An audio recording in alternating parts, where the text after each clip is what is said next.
I hope this is filming me. Yeah, it is, because I can see it in the reflection there.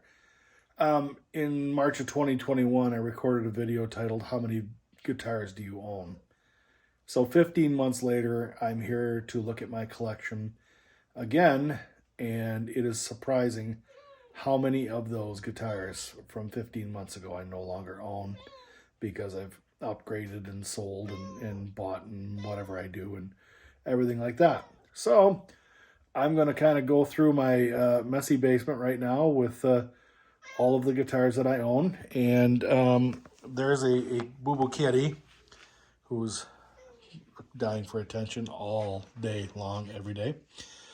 So guitar number one is this Chipson Ace Frehley, and it's really just wall art. It hangs out under that poster right there and around those. And I haven't done the full decoration job on this basement since I painted it. So that just kind of sits there waiting to be surrounded by other artwork. So then we go over to the Great Wall of Guitars, and we'll start here. That is a Harley Benton kit that I put together and painted for their little contest. And it was a $79 kit.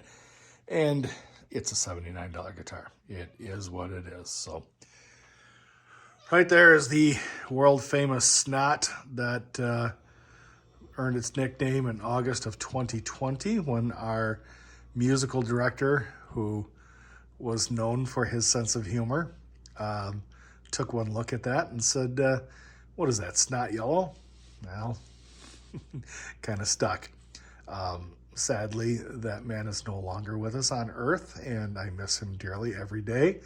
But we have that as a reminder of his wit and the joy he brought to us. So that is actually, that guitar is the only guitar that's in my will, and that is going to my friend Nate, because hey, Lord forbid I die anytime soon. But, you know, if I do, it's going to Nate, and it's going to be in the family because that can never leave the church family.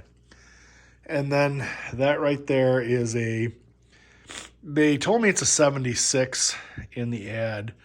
I'm convinced it's a 75 because the pickups are 75, but it might be late 75, early 76, whatever. There's no serial number, so that's what makes me think it's 75. But that's a Greco EG 1000, and that is the best Les Paul type guitar I've ever heard stock. So that's a really good one.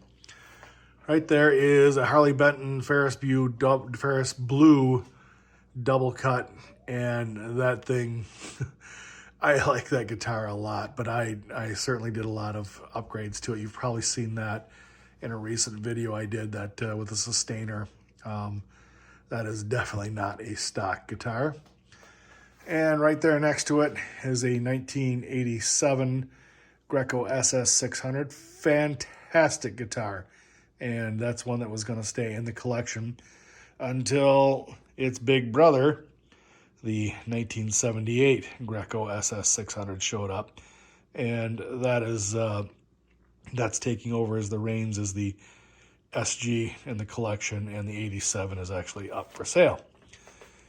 And then this one, that is a 1982 Greco EG59. Started out as an EG5945, which is the lowest end of those, and I upgraded the pickups and the harness and the tuning pegs, and I put a string butler on there, and it's probably got a new nut too, I don't remember. But that right there is my favorite guitar. That's the one that sounds the best, plays the best, and I really just love that guitar. And I'm going to do just a video on that because somebody asked me in the comments once, what's your favorite guitar? And that's the one.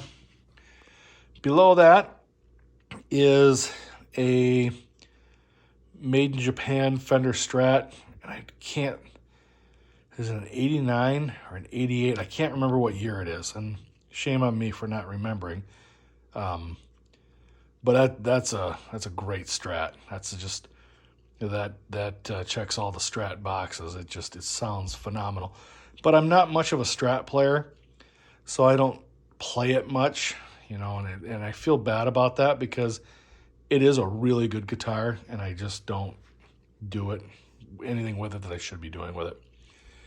And then there is a 1975 Area Pro Custom, and when I got that, it was just beat up, and I got it for so cheap. It was amazing, but I put some money into it to make it a playable guitar, and I like that. It's what I call the Brian Robertson look, where it's all the custom with the yellowed out plastics instead of the black plastics like the EG 1000 over there. So it kind of matches up with that one, which is pretty nifty. Then down here is the acoustic guitar that I rarely play. It's a Harley Benton. It's a good player. It's a fun guitar, but it's kind of next to this one and they're just two that I don't play.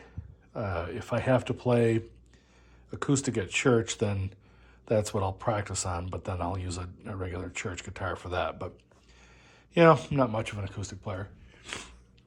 And then this bad boy right here is a 1990 Greco, I don't know if it's a EG67, whatever it is. It's a real good guitar, absolutely fantastic. It's redundant.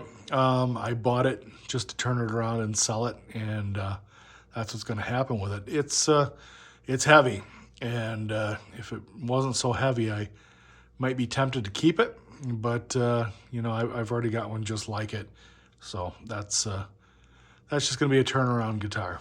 And then this is a Harley Benton Single Cut Junior, and that one's been modded too.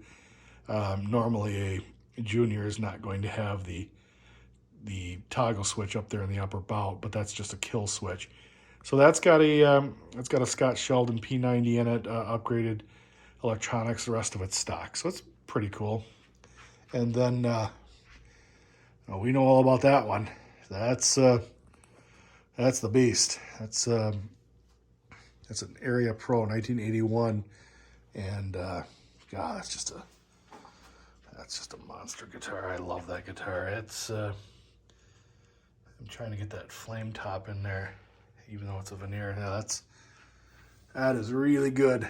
And then here is a Yamaha bass, and I've done some recording with that, and that's mainly what I bought it for, is to do some recording. And one of my kids is took an interest at a certain point in time for bass, so that's the only reason I'm keeping that around. But if she doesn't continue that, I'll probably just get rid of it. And then this I picked up. It's kind of a funny story. Somebody modded it with changed the headstock to look like a Gibson headstock, and they made this really ridiculous headstock cover on it. So I painted the headstock black and put an X on there, and I got to clean that up because it's a really terrible paint job, is because that's what I do. But you know, it's I paid $100 for it, and I'm not going to feel bad that it looks like crud, you know, up close.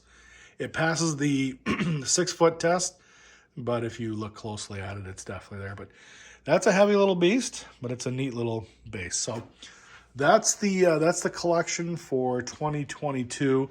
I do have a student acoustic that is supposed to be for my kids, and I'm not going to put that in there because it doesn't really count because it's not technically mine. So I hope you enjoyed the video. And if you didn't enjoy the video, I'm sorry. Have a good one. Bam.